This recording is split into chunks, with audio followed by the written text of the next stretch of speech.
Alô, bom dia para você, bom sábado. Estamos aí em 13 de junho de 2026.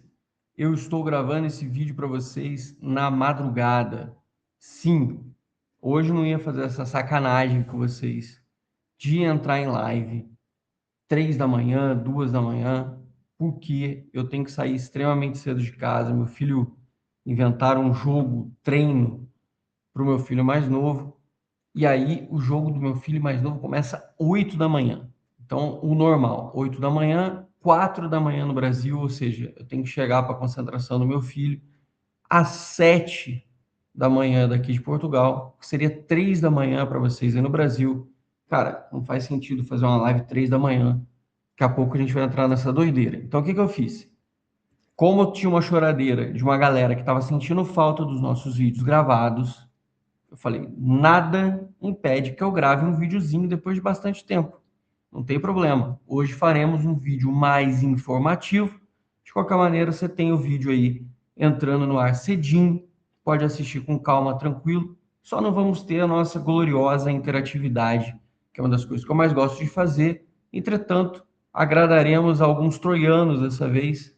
Não podemos agradar todos os gregos e troianos simultaneamente. Dessa vez agradaremos alguns troianos que sempre pedem, não, eu prefiro só o vídeo de informações, etc. Hoje você terá um vídeo estritamente de informações. Beleza? Vamos conversar sobre bastante coisa aqui, tem bastante assunto, parece que não, mas tem bastante assunto para a gente falar. Vou conversar com vocês sobre o que está aqui na capa do lado, na thumb, que eu tinha prometido de fazer uma análise sobre alguns destaques de Série B, inclusive, e conversar também com vocês sobre o que surgiu no mercado nessa sexta-feira do São Paulo e notícias de um modo geral do nosso tricolor, além de tudo, a gente dar uma pequena pincelada na estreia da seleção brasileira. Bom, vou começar com vocês pelo seguinte. Eu não sei da parte de vocês, mas estou achando essa Copa, assim, eu sempre me animo com a Copa, até comentei com vocês, mas estou sentindo essa Copa um pouco xoxa. Eu não sei se são os jogos, não sei se é o inchaço das seleções, eu não sei se é o momento geopolítico do mundo, e sem querer ser muito abrangente ou chato no sentido de ficar puxando milhares de assuntos, mas não sei, vocês não estão sentindo que o fato de estar com guerra para todo lado, conflito nos Estados Unidos, conflito no México, protesto, sei lá, não está dando uma cara, uma conotação de um campeonato um pouco estranho. As partidas estão sendo fracas do ponto de vista técnico, estão sendo muito disputadas na parte física. Claro, isso é a tendência do futebol agora. A gente já falou bastante sobre isso. Mas não sei, está uma Copa estranha. Isso é um sentimento meu, posso estar errado. Estou compartilhando com vocês. Infelizmente, a gente não tem chat hoje para eu poder ouvir o que vocês estão falando. Mas esses primeiros dias de Copa foram estranhos. E eu espero de verdade, que pelo menos quando entrarem os dois times, que as duas seleções que eu pelo menos vou torcer, que obviamente é o Brasil em primeiro lugar e depois Portugal, que realmente deu um outro tipo de ânimo, que deu um outro tipo de expectativa. Mas até agora, confesso para vocês que, assim, tô assistindo as partidas, não assisti ao vivo Coreia do Sul e República Tcheca, porque, porra, o horário e tudo, mas as outras partidas, assim, você nota esforço, você nota dedicação, mas me parece que tá faltando alguma coisa, sabe? Ou eu tô ficando velho e já não tô mais enxergando tanta fantasia em determinadas coisas, ou realmente tem tudo isso. Depois você comenta para ver o que você acha a respeito disso também. Então, aproveitando que a gente está falando um pouquinho de Copa do Mundo, queria aproveitar e puxar o assunto com vocês do Nicolas. Até umas 2 semanas atrás, o Nicolas tinha recebido um convite para visitar a delegação da Suíça e ficar aproximadamente 2 semanas, acompanhar pelo menos o período da fase de grupos da seleção suíça na Copa do Mundo. O Nicolas, que é descendente de suíços, né? E a seleção da Suíça, como várias seleções, vem recrutando jovens talentos já de muito cedo para que eles se tornem potenciais selecionáveis em próximas Copas, etc. E o Nicolas, o Boszhard, que é um dos meninos que mais chama atenção, joga de meia, joga de lateral, já tem algum mercado faz algum tempo, ele recebeu uma passagem com tudo pago para viajar e viajou para os Estados Unidos para acompanhar a estreia da seleção da Suíça. E este final de semana, esses próximos 2, 3 dias, ele estará fora, não participará das atividades do Sub-20. Foi liberado pelo São Paulo, a pedido do seu staff e tudo, o garoto também queria ir, o que pode representar, inclusive, futuramente para o São Paulo, se o São Paulo não fizer nenhuma venda precoce dele, até uma perspectiva de venda futura mais alta, uma valorização do seu ativo, que também não vem jogando tanto como a gente esperava que ele jogasse. Achei interessante, tá? Do ponto de vista de aprendizado, do ponto de vista de conhecimento e do ponto de vista de valorização do menino. Vamos ver, vamos aguardar para ver o que vai render isso. Além do Nicolas, temos na Copa do Mundo o glorioso Arim Assis, que a gente já vem falando desde o início da semana, informação exclusiva do Blog de São Paulo, de que ele foi convidado pelo Samir Chaudhry para estar junto com outros presidentes com despesas pagas para discutir fair play financeiro e acompanhar a estreia da seleção brasileira, que estreia nesta noite de sábado, horário do Brasil. Já vai estar no domingo aqui para mim em Portugal, mas estaremos lá acompanhando. Vamos ver se meus filhos aguentam assistir essa estreia Brasil e Marrocos, do qual eu também não estou fazendo grandes expectativas, com toda a honestidade do mundo para vocês. Confesso que vou torcer, confesso que estou tirando força, não sei de onde, para conseguir torcer e ter ânimo, mas vou torcer. Vou torcer para a seleção brasileira. Falando na seleção brasileira, o Ancelotti talvez tenha a estrela dele, talvez ele faça a diferença ali sentado no banco.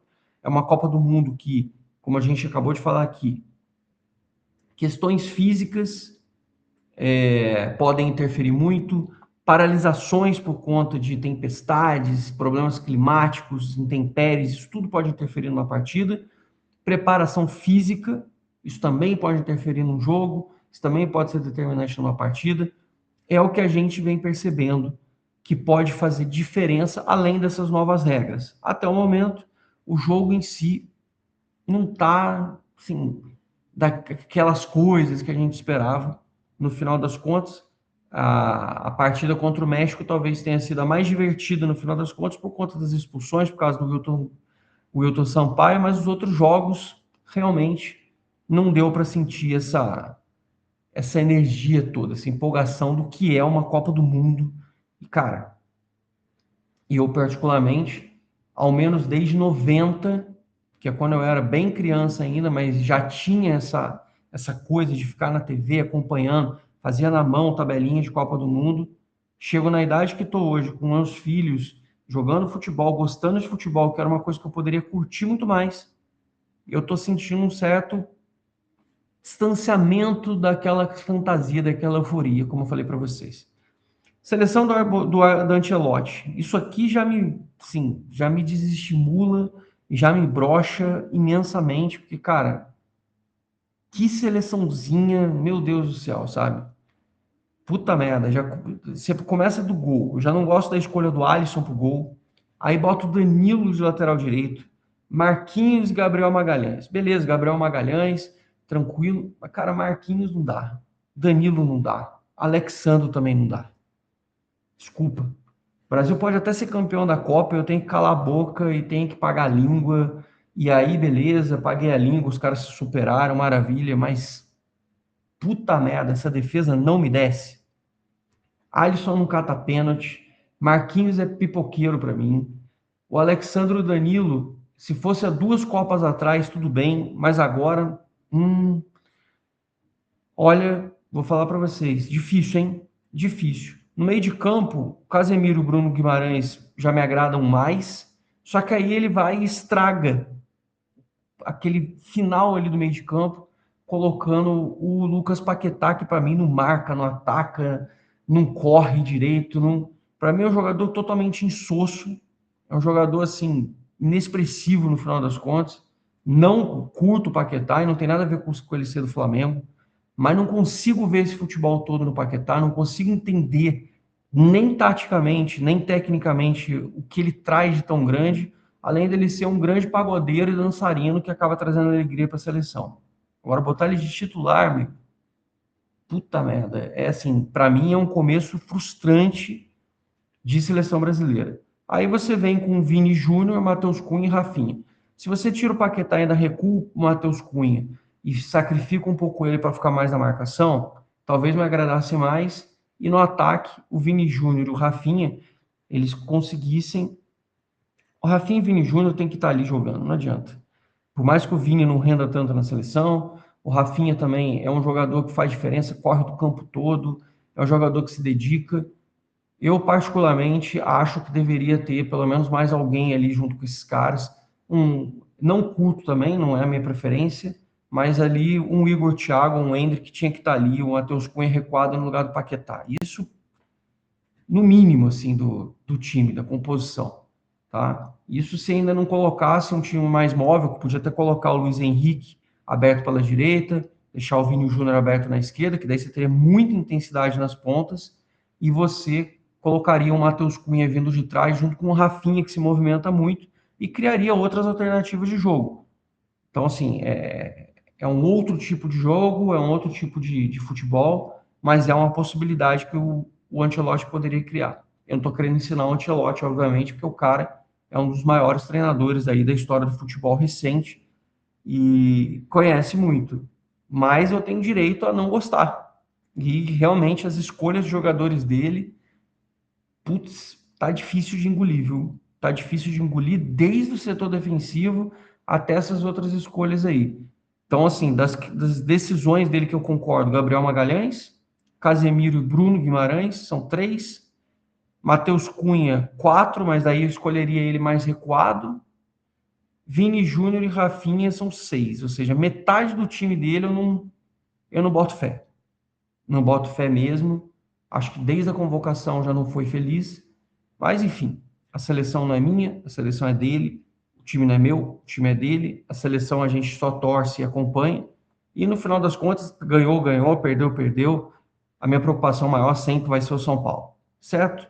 Como tinha combinado com vocês, é fazer uma pincelada, depois a gente comenta, depois do jogo do Marrocos, aí nesse domingão, um pouquinho mais a respeito do que foi esse jogo da seleção brasileira, do que foram as partidas e se a gente pelo menos teve esse sábado um pouquinho mais agradável, né, de futebol. Não sei que hora você está vendo esse jogo, esse vídeo aqui, se tiveram alguns outros jogos nesse meio do caminho, mas eu gravando esse vídeo foi quinta e sexta de Copa do Mundo, assim, não consegui ter empolgação nenhuma.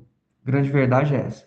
Vamos ver se engrena, engata e a coisa melhora, pelo menos nessa curva aí de jogos e ânimo com relação às partidas da Copa do Mundo. Tomar um golezinho de água aqui. Hoje estou sem café porque estou extremamente de madrugada. Não vou tomar café agora, senão ainda estou na expectativa real de pelo menos dar uma soneca aqui de pelo menos uma hora antes de sair.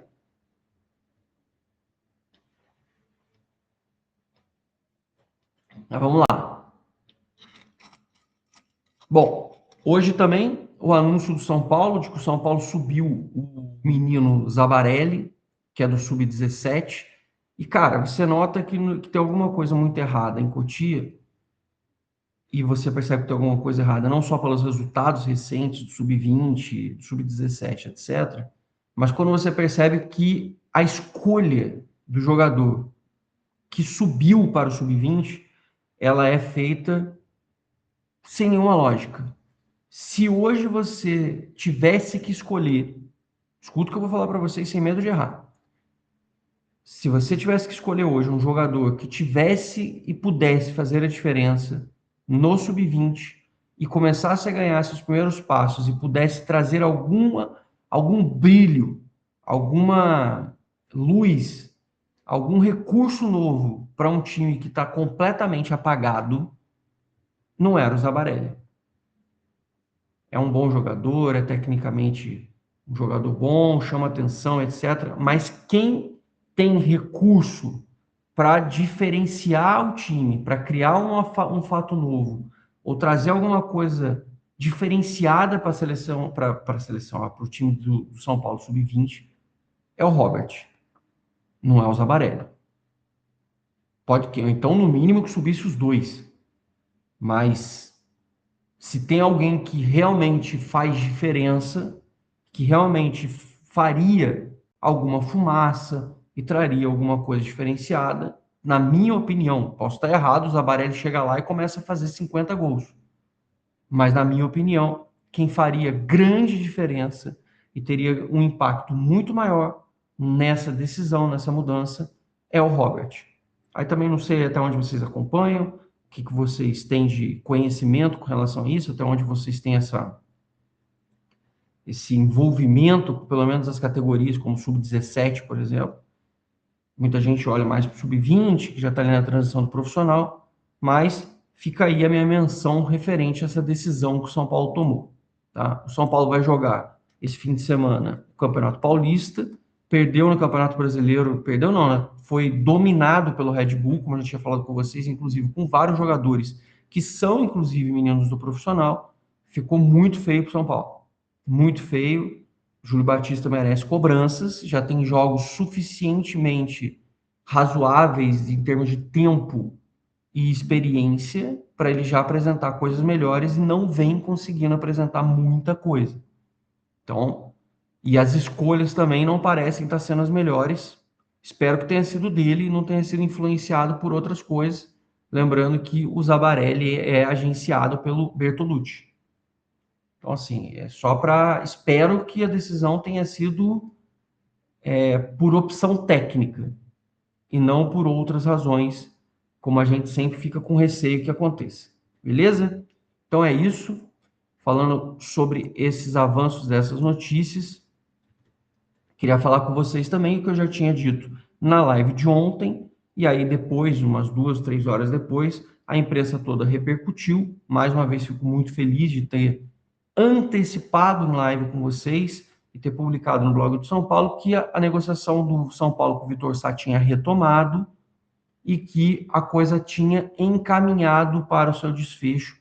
E aí sim, de vez, não sem idas e vindas, o negócio realmente voltasse ao seu eixo normal e conduzido para a sua finalização, para ele poder virar reforço do São Paulo. Existe uma expectativa de que o Vitor Sá faça os exames médicos nos próximos dias ou assine até o contrato antes e depois faça os exames médicos. Mas, de fato, pelo que todo mundo está passando, tá?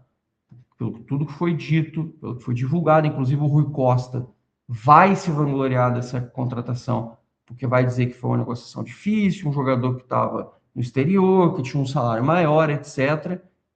No fim das contas, vai custar mais de 31 milhões de reais pelo São Paulo. Já fiz essa conta com vocês em live, botei esses números no blog do São Paulo, descrito para vocês, porque são 3 anos e meio, somando luvas mais salários mensais, aí você tem CLT, 13º, incidência trabalhista, não sei o quê. Você está falando de um valor acima de 31 milhões de reais em um período de 3 anos e meio. É muita grana. É muita grana.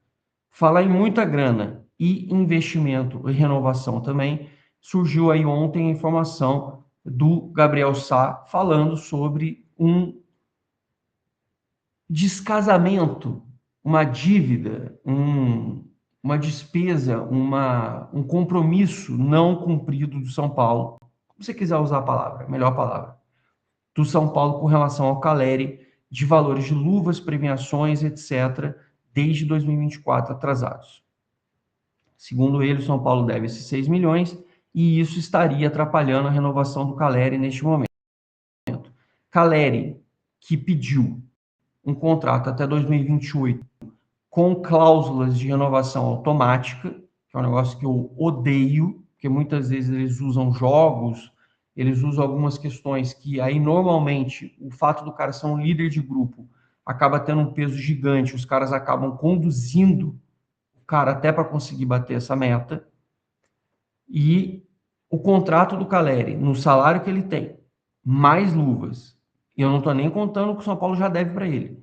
Somando só esses 2 anos de contrato, o São Paulo teria mais de 40 milhões, seria um valor entre 40 e 50 milhões para o Caleri, porque o Caleri é o segundo maior salário do elenco inteiro do São Paulo, só excluindo o Lucas Moura, que é quem ganha mais do que ele. Meus amigos, a gente acabou de falar aqui do Vitor Sá, mais de 31 milhões.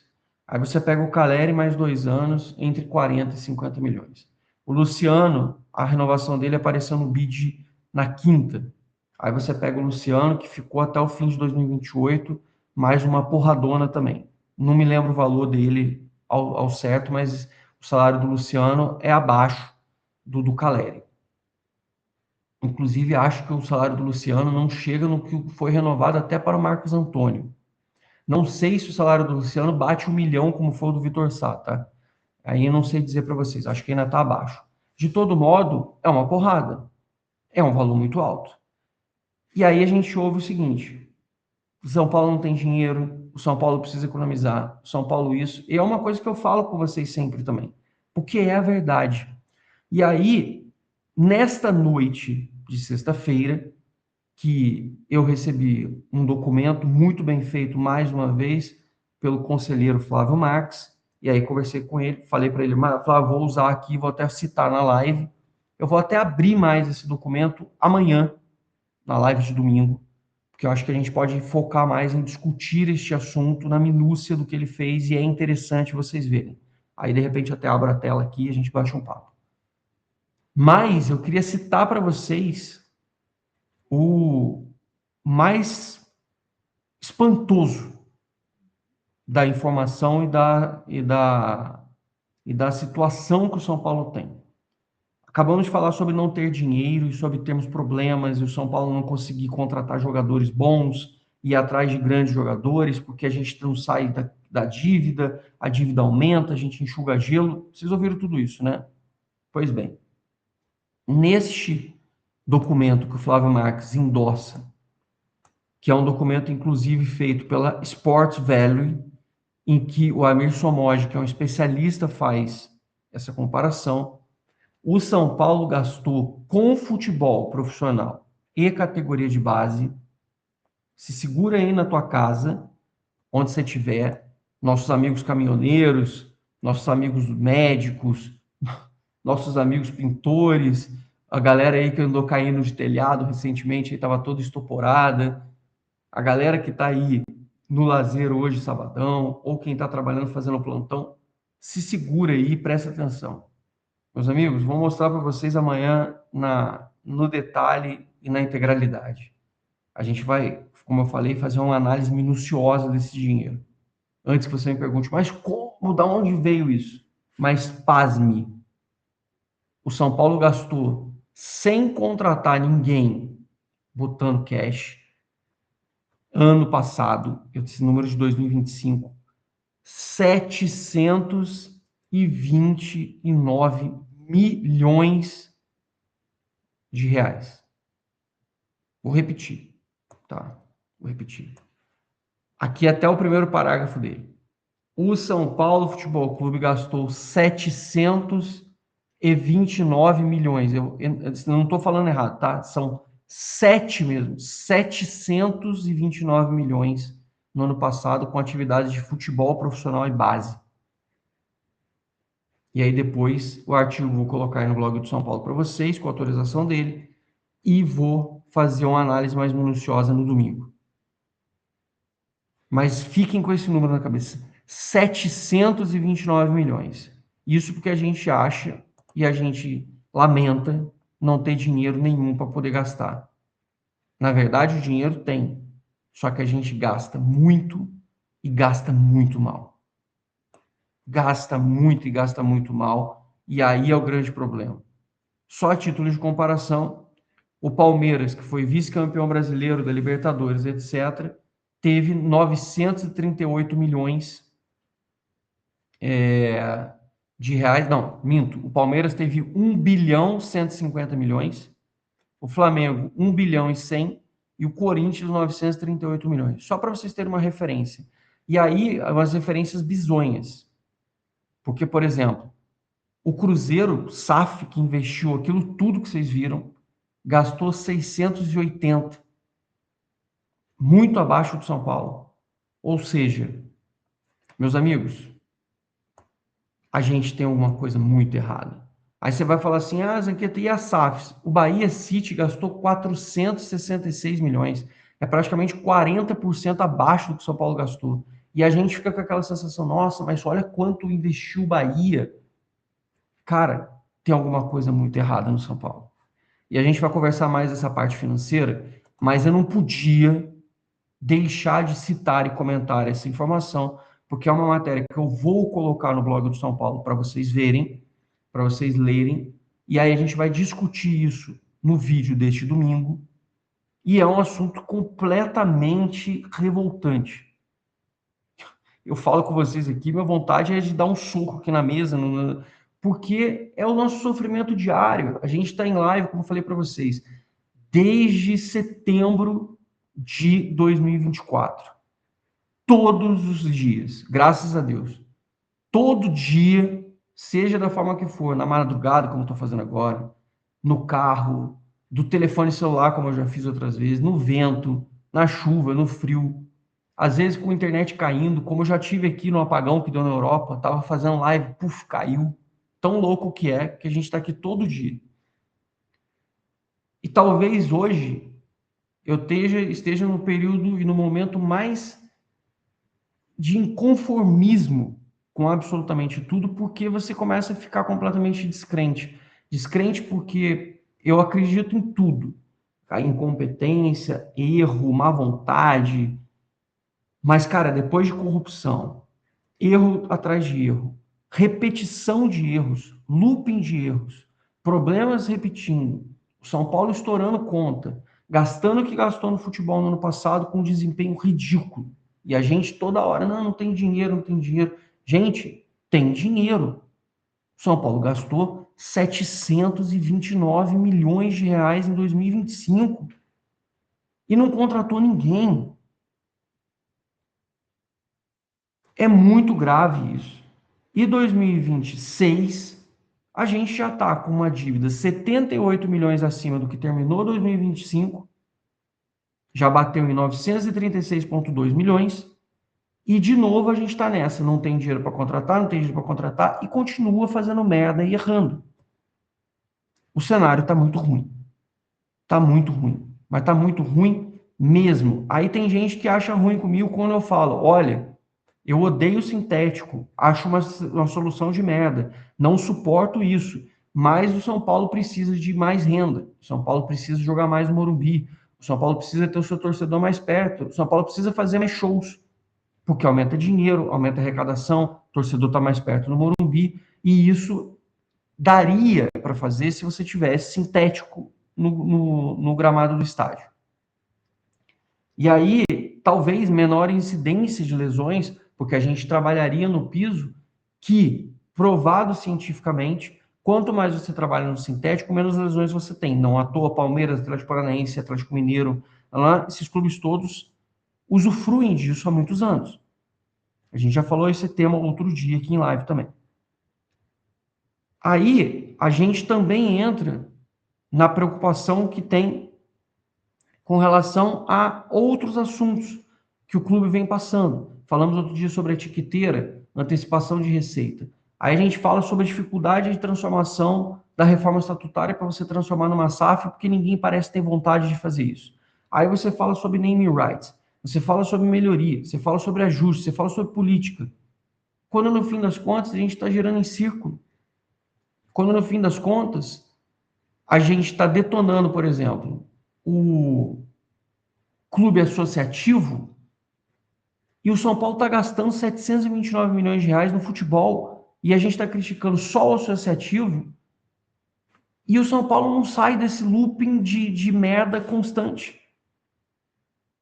Olha, vou falar para você, está muito difícil de você enxergar que se não tiver uma radicalização muito grande, do tipo, tem que mudar e tem que colocar pessoas que são alheias a esse mundo da política do São Paulo para gerir o clube de uma forma diferente, com uma cabeça nova, sem vínculos de grupos, sem estar suscetível a ser atingido pela máquina de votos e pelo sistema atual de São Paulo, fica difícil de ter alguma visibilidade, chega até desanimada a gente falar sobre outras coisas. E aí a gente fala sobre renovações de Caleri, de Luciano, de Vitor Sá. Ah, Zanqueta, mas eles são importantíssimos. O que seria de nós sem eles? Não sei o quê. Amigo, não sei. Talvez a gente tenha que passar e enxergar processos pelos quais o Palmeiras passou. O Palmeiras liberou Rafael Veiga, Gabriel Menino, Mike, Marcos Rocha, vendeu jogadores. O próprio Arthur era um que eles tinham comprado, não deu certo. Se livrou, gastaram dinheiro no Caio Paulista, tirou do time. A gente pega um jogador que dá errado e a gente não consegue fazer nada. Nada. O Arboleda tá aí, a gente tá aí falando de reintegrar o Arboleda porque a gente não consegue se livrar do Arboleda e negociar ele de jeito nenhum. E mais dinheiro indo pro ralo, porque a gente não consegue, a gente vai ter que contratar um novo jogador. O Arboleda continua recebendo do São Paulo e a gente não consegue se livrar disso. É um looping maluco. É uma coisa de louco. E isso não tem nada a ver com gostar ou não dos jogadores, ter gratidão ou não pelos jogadores. Tem a ver com a fase e o momento do São Paulo atual, que exige muitas vezes, sim, decisões difíceis. O Rafael Veiga ganhou o que ganhou pelo Palmeiras e saiu. Saiu. Ah, mas o Caleri personifica não sei o quê. Cara, o Caleri hoje, o São Paulo tá devendo para ele. O Caleri tem um dos maiores salários do elenco. Tem que começar a parar para pensar, será que realmente manter o Caleri no time é a melhor opção? Ah, Zanqueta, mas e o André Silva? Também tem que olhar para o André Silva. Também. Ah, mas então quem a gente vai contratar? Quem a gente vai ver? O que que a gente vai fazer? Não sei. Talvez buscar atacantes mais jovens que a gente invista, mas que tenha poder de revenda no futuro, que é o que a maioria dos clubes hoje está fazendo, o que o Cruzeiro fez com o Caio Jorge. O Cruzeiro gastou, sei lá, 25 milhões no Caio Jorge. Hoje o Caio Jorge está valendo o quê? 300, 250 que o Flamengo ofereceu nele? Talvez essa seja a solução mais inteligente. Talvez a solução mais inteligente seja fazer isso e buscar, de repente, igual o Atlético Paranaense fez e pegou o Viveiros, que está entupindo o gol e está mais valorizado do que estava antes. Talvez essa seja a solução que o São Paulo tem que ter. Talvez insistir em jogadores mais velhos ou jogadores que já estão há muitos anos e que você já sabe que tem um limite técnico que não ultrapassa, faz isso. E isso eu não estou falando porque eu quero que a galera vá embora. Ou porque eu sei que tem gente que tem uma verdadeira idolatria pelo Caleri, pelo Luciano, pelo Lucas. Eu não estou falando nada disso. Eu estou falando o seguinte: o momento do São Paulo é um momento de reflexão, é um momento de repensar o que a gente está fazendo. Porque do jeito que nós estamos fazendo, não está dando certo. A gente está com a folha muito alta, a gente está gastando demais, a gente está investindo em jogadores que vira e mexe não aguentam o calendário do ano, não aguenta o calendário do ano, e a gente está ficando suscetível cada vez mais na parte financeira. E os caras estão envelhecendo ano após ano. A gente vai ter um ataque daqui a 2 anos do Caleri com 34, o Luciano com 35, o Lucas, se renovar, vai ter 35 e o Vitor Sá vai ter 34. Gente, dá certo isso? Vocês já pararam para pensar nisso? Que daqui a 2 anos nós vamos ter um ataque que o jogador mais novo vai ter 34 para 35 anos? Com o futebol cada vez mais físico, como a gente falou no iníciozinho aqui da live não, desse vídeo gravado hoje, complicado, né? São coisas que a gente tem que parar para pensar e ponderações, e óbvio, você vai comentando aí, a gente vai trocando essa ideia, e quando a gente voltar a fazer live, você vai e comenta aqui comigo também, e eu vou ler os comentários, pode me mandar que eu vou ler os comentários. Então, como o Sá falou aí, tem até o Orlando City interessado no Caleri, clubes mexicanos, clubes argentinos, cara, muitas vezes abrir a mente, olhar para frente e falar assim, poxa, se o São Paulo tiver a perspectiva de contratar um jogador mais jovem, que possa assumir ali o ataque, que depois tenha poder de revenda, e algum clube bote dinheiro no Caleri, que você abra mão do salário, porque as pessoas esquecem, não, mas você vai gastar no jogador. Sim, mas esse jogador não necessariamente vai vir ganhando o que o Caleri ganha.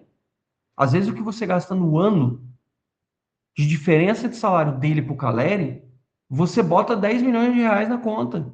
Estou falando em um ano, se não for mais. Porque o Caleri ganha muito. O Caleri é valorizado dentro do São Paulo. Ganha muito dinheiro e deve receber mais valorização, porque eu duvido que ele vá assinar para receber menos do que ele está recebendo hoje. Não acredito num negócio desse. Desculpa, não acredito. Não acredito mesmo. Então, talvez seja o momento da gente começar a refletir em todos os sentidos, refletir sobre quem a gente quer manter no time, se o momento que a gente está fazendo, o Luan, por exemplo, a gente vai tirar o Luan. Sim, o reflexo do raciocínio do Luan é um raciocínio correto. O Cedric não pode ficar mais, tem que arranjar um outro clube para ele, raciocínio correto. O Arboleda, se o São Paulo conseguir um clube para ele, porque ficar pagando ele sem usar também é uma idiotice para mim, mas acho que se conseguir um clube tem toda razão, tem todo sentido e faz jus ao que a gente está querendo fazer, beleza, você substitui por outro zagueiro mais jovem, muitas vezes, que até o salário no longo prazo equilibra a conta. A conta é essa. A questão é, você pega o Vitor Sá, 31 milhões. Imagina que você compra um jogador que custa 15. 15. Mas em vez de custar 1 milhão por mês, que nem o Vitor Sá custa, é um jogador que vai custar 400 mil por mês. Então, todo mês você economiza 600 mil, aí você multiplica isso por um ano, só no bruto, só estou falando do salário, assim, por alto, já são 7 milhões por ano. Você está falando de 3 anos e meio. Gente, nós estamos falando de uma diferença significativa demais. Só que se o jogador é mais jovem, ainda é novo, você está investindo, você está buscando, você está tentando, e é um jogador mais jovem, vai jogar mais jovial, com mais potencial de revenda, você ainda consegue, se o jogador se destacar, puxa, próxima janela, duas janelas, você está vendendo e está tendo lucro. A conta não é fácil assim, Zequeta. Claro que não é fácil. Por isso, o futebol e o scout e o departamento de futebol tem que ter competência. Onde o Rafinha estava agora de noite? Comentando no Sport TV. Onde está o Rui Costa? Lá no CT, entrunhado lá dentro, sem falar com ninguém, fazendo as coisas que quer fazer. Uma assista nos Estados Unidos. Entende o que eu estou querendo dizer? Esse é o problema. Mas a gente faz o nosso papel aqui, vai comentando aos poucos a crítica pertinente, a análise correta dos números, a informação sem melindre do que está sendo dito. Por quê? Porque o São Paulo gastou 729 milhões no ano passado na base e no futebol profissional. Meus amigos, então não dá para dizer não tem dinheiro. A gente precisa melhorar isso. E como? Começando a rever conceitos e mudando a mentalidade. Sua mindset tem que mudar. E o mindset mudar significa deixar um pouquinho o sentimento de nostalgia, de idolatria, começar a olhar um pouco para o futebol mais como negócio, que é o que o São Paulo está precisando. A gente está cobrando isso dos dirigentes, mas o torcedor também precisa começar assim, não, eu gosto do cara, mas ciclos são ciclos, a gente tem que olhar para frente. E, cara, os clubes estão aprendendo a fazer isso. O Real Madrid faz isso. Clubes que têm sucesso e os jogadores passam algum tempo, tem que começar a abrir, assim, saber se desprender um pouco. Se liberar um pouco dessa coisa, dessa conexão emocional que tem. É fácil? Não, não é fácil. Mas sim, é uma dor que a gente tem que começar a aprender a lidar aos poucos e começar sim a entender que, às vezes, sangrar o emocional e entender que a gente vai ter que abrir mão de alguns jogadores, por mais que eles sejam importantes na nossa memória recente, no nosso passado, sim, a gente tem que abrir mão em prol do que é melhor para o clube, que é o São Paulo. Não o jogador. Não aquilo que a gente sente como torcedor, e sim a instituição como um todo, que está precisando de saída, escapes e melhorias. Tá aí o convite e a reflexão para vocês. E muita gente me perguntou se tinha alguma novidade do Arboleda, pelo menos até esta madrugada, que é quando eu estou gravando esse vídeo, de sexta-feira, não. Talvez aí nesse sábado possa rolar alguma coisa, beleza? Só para a gente poder posicionar. E aí fiz a famigerada listinha de jogadores aí para vocês que eu tinha prometido, de alguns destaques. Fiquei vendo, inclusive nesta noite de sexta-feira tiveram alguns jogos. Eu não botei o Mikael, antes que alguém me pergunte, Zaqueta, o Mikael tem 7 gols, é artilheiro da Série B em 11 jogos, você não vai botar ele? Não. Não vou botar ele porque, na minha opinião, e é uma questão de opinião, eu não acho interessante. Acho que é um jogador que tá fazendo gols, mas o estilo de jogo eu acabei de falar de trocar o jogador pela questão técnica, não só por dinheiro, pelas essas coisas todas. Não acho que o Mikael seja o tipo de jogador que, assim, na minha opinião, tá, de novo, me agradaria de ver jogando com a camisa do São Paulo. Até teve uma especulação lá atrás, na época que o Ceni era nosso técnico, de que o Ceni, na época que ele estava destacando no esporte, gostava dele, chegou a comentar alguma coisa e chegaram a especular ele no São Paulo. Ele acabou no Inter, depois voltou para a Salernitana, um time italiano, e depois acabou meio que ficando no ostracismo, porque não conseguiu mais manter o mesmo nível de futebol e agora parece que está voltando. Parece que deve ter dado aquele famoso tombo, e aí a cabeça do cara, enfim, tem gente que se perde de vez e tem gente que chega no fundo do poço e fala: peraí, preciso retomar minha mente, meu físico e volta a ser normal de novo, e aí engata na carreira. Parece que é isso que está acontecendo com o Mikael, mas eu preferi separar um que vocês aqui do chat vêm falando bastante tempo para mim, que é o Ronaldo Tavares, atacante, 1,94 m de altura, 93 quilos, um cara de 28 anos, fortíssimo, até tem alguma velocidade, alguma desenvoltura, é atacante que inclusive é ex-estrela amadora aqui de Portugal, e o Ronaldo Tavares, ele é o artilheiro do Atlético, parece que tem 6 jogos e 5 gols, ele não vem jogando os últimos jogos, pelo que eu entendi, ele está com uma lesão, e não está jogando, mas é um jogador que se mostrou interessante, com muita força física, muita, assim, muita luta, muita briga, que é uma das coisas que a gente valoriza, inclusive, no Caleri. E antes que alguém venha falar, você está sugerindo trocar o Caleri pelo Ronaldo Tavares? Não. Estou sugerindo mostrar jogadores. Um cara desse, para mim, tinha que vir e ficar no lugar do André Silva, porque ele custa menos, é um jogador alto, forte e que pode ser uma opção de segundo tempo quando a gente pega defesas fechadas. Porque o André Silva, ele não é alto, não é forte, é um cara que tem as suas limitações. Então, assim, às vezes você acha um cara desse aqui e você tem um diferencial dentro do campo. Ah, num momento de o time tá pesado, não consigo fazer as coisas, você vai ter alguém para cruzar a bola, fazer um pivô, você vai ter uma diferença e esse cara parece ser interessante. Esse é o primeiro cara, Ronaldo aí do Atlético, tá? Para citar para vocês. Peguei alguns jogadores jovens, até goleiro, eu voltei a citar aqui, mas a gente não pode descartar por quê?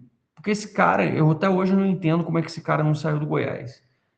E assim, acho que qualquer clube que se preze, que quer buscar um goleiro, o Tadeu, cara, do Goiás, é o goleiro que, assim, ele é igual era o Fábio no Cruzeiro. Você enxergava assim, esse cara vai morrer no time, vai fazer essas coisas. Mas, cara, o Fábio saiu do Cruzeiro e até hoje tá lá bem no Fluminense. E o Tadeu, cara, é um goleiro que está até hoje ali no Goiás. Se o São Paulo fosse um clube sério, quisesse alguma coisa, quisesse realmente um goleiro que está aí há anos indo bem e todo mundo quer contratar e sempre fala dele, chega no cara e fala assim, amigo, olha só, não para agora, de repente para o ano que vem, meio do ano que vem, começa a falar com o cara, vamos fazer um projeto aqui, se jogar no São Paulo, se fazer essas coisas, mas o Tadeu continua sendo um goleiro de destaque na Série B há muito tempo. Sobre zagueiros, que são demandas nossas de Série B, que todo mundo fala, por que não pega a Série B, não sei o quê. Então, antes que você diga que eu quero que o São Paulo caia, eu quero que o São Paulo consiga trazer jogadores dentro de uma realidade exatamente contra aquilo que a gente acabou de falar que o São Paulo não está sabendo fazer. Então, assim, destaco aqui. Até recebi outro dia um e-mail de um cara que falando também assim, o Bruno Baldini do Avaí, interessante, o Dantas, que é caro, mas eu não posso deixar de citar porque talvez seja o jogador mais interessante, até do ponto de vista de investimento para depois vender. Lucas Rodrigues, volante do Goiás, tem o Zé Lucas, também volante do esporte, muito jovem, mas bastante promissor, parece ser bem interessante. E parece ter um estilo que a gente pudesse enxergar nele até alguma coisinha assim, tipo meio Marcos Antônio, mais leve, mais móvel dentro do campo, de movimentação. Esse Melk, meia do Ceará, interessante também, faz meio campo, faz os flancos, é um jogador de mobilidade, é um cara jovem também, outro jogador interessante. Então, assim, são alguns nomes que a gente está citando. Você vai falar aqui, que Zanqueto, que está faltando. O outro nome é o próprio Bosquilha, que a gente já comentou, que todo mundo sabe que eu acho um cara interessante, mas que o fato de ser representado pelo Rafinha esqueça. Ou você pode colocar na própria lista o Mikael, que estava aqui. É uma questão só de opinião, só para a gente poder levantar. Depois vocês podem citar também outros jogadores que vocês entendam que sejam destaques nas suas respectivas equipes e que vocês possam achar que sejam reforços interessantes e factíveis do ponto de vista financeiro. Claro que a gente ainda tem que fazer uma zapeada no mercado internacional. Na Série A tem uma limitação grande por conta de grana e principalmente por conta de limite de 12 jogos que já estourou. No caso dos caras da Série B, liberado. Você pode ficar fazendo isso totalmente à vontade, facilita bastante para a gente fazer essa movimentação. Beleza? Então, acho que para isso, para esse sabadão, é isso. Agradeço vocês a atenção, mesmo não estando em live. Neste domingo, vamos falar de resultados de seleção brasileira, do dia da Copa do Mundo, de repente, mais atualizações do mercado da bola aí, que hoje só teve essa movimentação mesmo de concretização do negócio do Vitor Sá, que foi muito comemorado pelo Rui Costa, isso que foi o que eu ouvi.